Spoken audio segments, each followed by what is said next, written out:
There are a couple of things that feel quite different to people. First of all, we used to have a more transactional relationship with the government. They had a manifesto, they had pledges, we voted for them, they carried out those policies.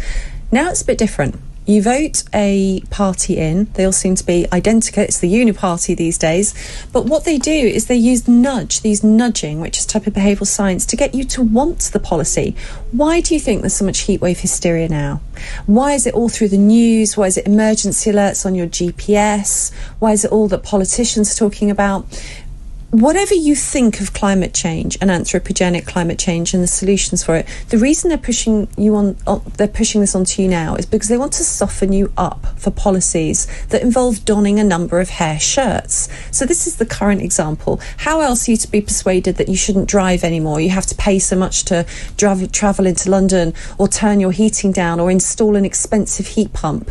By scaring you. By telling you the world's going to end. So this is one example of how we see it play out right now. So that's something that's changed. In 2010, the British government launched a nudge unit, and that uses techniques which subliminally and covertly influence you without your knowledge. They're trying to change your mind and your behaviour without you knowing. So our relationship has changed with the government. Back in 2010, I mean, I sort of became aware of it just 3 or 4 years ago.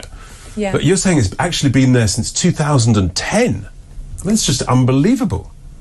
I think the MO has changed a little bit. I mean, it was hard to argue with it when they're talking about reducing smoking, or reducing obesity, or knife crime.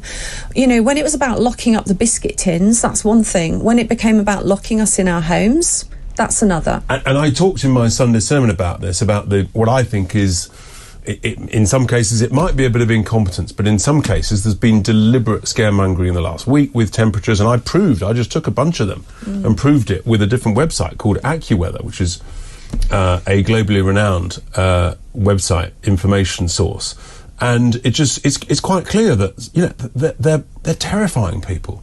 And I talked about my concern about the next lockdown will be climate lockdowns. Yes. And that, in a sense, I said, over our dead body, literally. Well, I think that, you know, this has been coming. It's something I warned about in A State of Fear. I spoke to social scientists who advised the government on SPI-B, the Scientific Pandemic Influence Group on Behaviour, but other people were talking about the same thing, about segueing from COVID to climate. They said that the British public had shown they were willing to change their habits. We were in a malleable window of changing behaviour, and they should use that to encourage behaviour change towards net zero goals. So that's absolutely a coordinated plan, and there are plenty of reports from the Behavioural Insights team, the Nudge Unit, that back that up.